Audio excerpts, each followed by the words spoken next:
Welcome to my YouTube channel. आज के इस ट्यूटोरियल में हम सीखेंगे हम किस तरह से अपनी वीडियोस पर इस तरह का स्मूथ जूम ट्रांजैक्शन अप्लाई कर सकते हैं। तो चलिए शुरू करते हैं। सबसे पहले आप अपनी वीडियोस को इंपोर्ट कर लीजिएगा। मेरे पास ये दो वीडियोस हैं। पहले मैं इसको यूँ ड्रैग करते हुए टाइमलाइन पे लेके आता हूँ। इसी तरह सेकंड वाली वीडियो को भी ड्रैग करेंगे और टाइमलाइन पे लेके आएंगे। इसके बाद हम यहाँ से न्यू आइटम वाले आइकन पर क्लिक करेंगे और यहाँ से यूज़ करेंगे एडजस्टमेंट लेयर। यहाँ इसकी विड्थ और हाइट को आप एक्सेप्ट रेशियो के मुताबिक रखिएगा और ओके पे क्लिक कर दीजिएगा। ये देखिए एडजस्टमेंट लेयर आपको दिख रही होगी प्रोजेक्ट विंडो में। इसको यूँ ड्रैग करेंगे और यहाँ अपनी वीडियोस के ऊपर अप्लाई कर दीजिएगा। अब हम अपने हेड को इन दोनों वीडियोस के दरमियान रखेंगे और जूम इन करते हैं। यहाँ से एग्जैक्टली इसको दरमियान में करेंगे। ये देखिए यहाँ से इस तरह से दरमियान में कर लीजिएगा।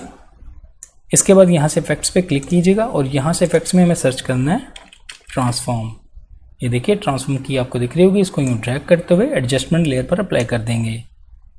अब हम यहाँ से जाएंगे इफेक्ट कंट्रोल्स में। यहाँ मैं स्क्रॉल करता हूँ, नीचे आप देख सकते हैं ट्रांसफॉर्म की वैल्यूज़ दिख रही होंगी आपको। यहाँ आने के बाद सबसे पहले आप स्केल को ऑन कीजिएगा। इसकी एनिमेशन को ऑन करेंगे यहाँ से। ये देखिए की फ्रेम ऐड हो चुका है। हमें इसके स्केल को इंक्रीज़ करना है। यहाँ पर मैं 200 टाइप करता हूँ और एंटर कर देंगे। इसके बाद हम यहाँ से वापस आएंगे टाइमलाइन पे और यहाँ अपने हेड को हम 5 दफ़ा पीछे की तरफ यानी लेफ़्ट की तरफ लेके जाएंगे एरो की मदद से। ये देखिए मैं 1 2 3 4 5 दफ़ा पीछे की तरफ लेके आता हूँ और यहाँ आने के बाद हम स्केल को 100% करेंगे। आप डायरेक्टली भी 100% यहाँ पर टाइप कर सकते हैं या इस वाले आइकन पर क्लिक करते हुए की फ्रेम ऐड कर दीजिएगा जो कि 100% होगा। इसके बाद इसको मैं थोड़ा सा जूम इन करता हूँ और वापस आएंगे अपने हेड को सेंटर में लेके आएंगे। ये देखिए यहाँ पे और इस बार राइट एरो की मदद से मैं 5 फ्रेम आगे की तरफ लेके जाऊँगा। ये देखिए 1 2 3 4 5। अब इस जगह पे भी हमें 100% स्केल ऐड करना है यानी की फ्रेम ऐड करेंगे। फिर से इस वाले आइकन पे क्लिक करते हैं और ये देखिए यहाँ पे भी एक 100% की फ्रेम ऐड हो चुका है।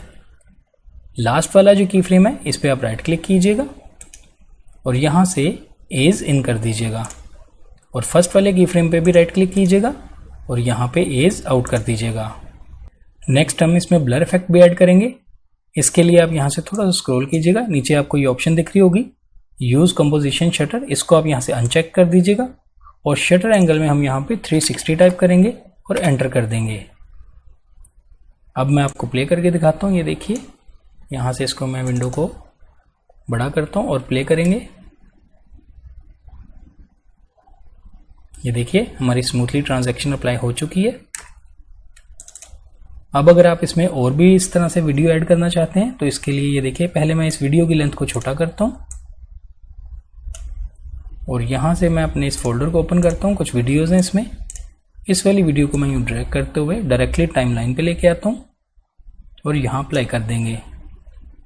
थोड़ा सा जूम इन करते हैं। एडजस्टमेंट लेयर का साइज़ को भी मैं कम कर देता हूँ और इसी की एक और कॉपी बनाएंगे।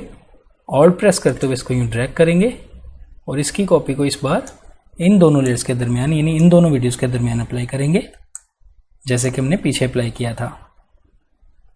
अब मैं आपको फिर से प्ले करते हुए दिखाता हूँ। पहले हम इसको प्ले करेंगे और यहाँ से मैं इसको बड़ा करता हूँ और प्ले करेंगे। ये देखिए इस तरह से इस वीडियो पे उसने अप्लाई किया है और इसी तरह ये नेक्स्ट वाली वीडियो पर भी उसने सेम एडजस्टमेंट लेयर से अप्लाई कर दिया है। इस तरह ये सिंपल सेटिंग्स अप्लाई करते हुए आप मल्टीपल वीडियोस पर सेम ट्रांजैक्शन एडजस्टमेंट लेयर के जरिए अप्लाई कर सकते हैं। आई होप आपको आज का ये ट्यूटोरियल अच्छा लगा होगा। वीडियो पसंद आई तो लाइक कीजिएगा, मेरे चैनल को सब्सक्राइब कीजिए। मिलते हैं नेक्स्ट वीडियो में एक न्यू ट्यूटोरियल के साथ। Thank you.